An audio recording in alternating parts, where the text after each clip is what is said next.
बिस्मिल्लाहिर्रहमानिर्रहीम। अस्सलाम वालेकुम। आज हम ये मज़ेदार सी भुनी हुई दाल मूंग बनाएंगे और ये दाल मूंग इतनी मज़ेदार बनकर तैयार होगी, आप भी इसको बनाना पसंद करेंगे। मूंग की दाल बनाने के लिए मैंने 2 कप मूंग की दाल ली है। आप इसकी क्वांटिटी कम ज़्यादा कर सकते हैं। इस दाल को हम पहले इस बोल में डालकर धो लेंगे।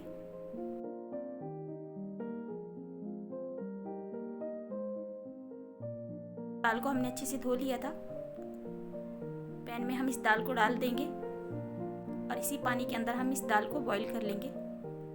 ये रेसिपी बनाने से पहले आप लोगों से रिक्वेस्ट करूँगी, अगर आपको ये वीडियो पसंद आए तो इसको लाइक ज़रूर दीजिएगा और मज़ीद आने वाली वीडियो के लिए हमारे चैनल को सब्सक्राइब कर लीजिएगा। 1 टीस्पून के करीब नमक डालेंगे।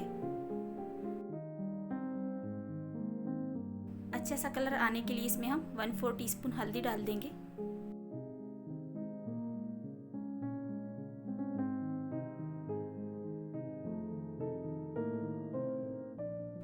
दाल में बॉईल आ गया।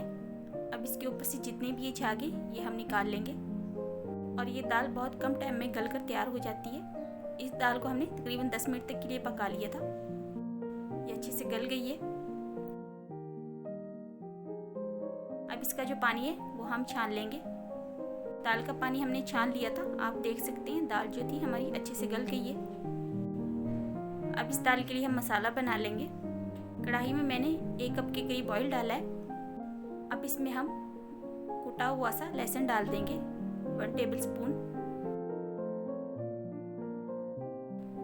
अब इसमें हम 5 से 6 गोल मिर्ची डालेंगे और इनको हल्का सा फ्राई कर लेते हैं।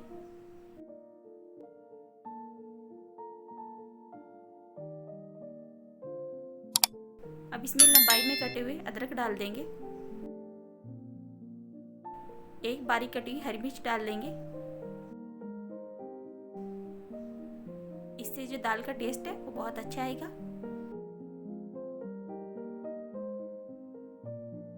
और इसमें सुनहरा सा कलर आने पे हम टमाटो प्योरी डाल देंगे। मैंने 2 टमाटरों का पेस्ट बना लिया था। इसको हमने 2 से 3 मिनट तक के लिए भूनना है।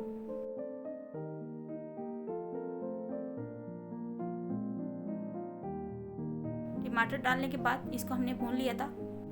अब इसमें 1 टीस्पून कुटी हुई मिर्च डालेंगे, 1 टीस्पून धनिया पाउडर डालेंगे, 1 टीस्पून लाल मिर्च का पाउडर डाल देंगे, ½ टीस्पून के करीब हल्दी डालेंगे, 1 टेबलस्पून कुटा हुआ जीरा डालेंगे और ये मसाले डालने के बाद इसको हम भून लेते हैं।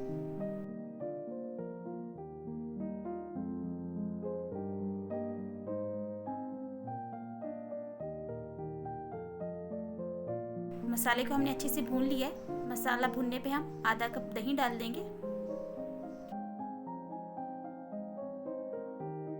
और दही डालने के बाद इसको हम तकरीबन 3 से 4 मिनट तक के लिए पकने देंगे। दही डालने के बाद इसको हमने भून लिया था। अब इसमें हम टेस्ट के अकॉर्डिंग नमक डाल देंगे। नमक डालने के बाद थोड़ा सा पानी डालेंगे और इस मसाले को हम तकरीबन 1 से 1.5 मिनट तक के लिए और भून लेंगे ताकि जो हमारे मसाले थे वो अच्छे से पक जाएं, उनका कच्चापन जो है वो ख़त्म हो जाए। तो ये मसाला बनकर तैयार है। अब इसमें हम दाल डाल देंगे जो हमने बॉईल करके रखी थी। दाल डालने के बाद इसको हम मिक्स कर लेते हैं मसाले में और दाल डालने के बाद इसको हमने हल्की आंच पे इतना पकाना है कि जो दाल थी ये घी छोड़ दे। तो आप देख सकते हैं दाल ने जितना भी घी था वो छोड़ दिया है।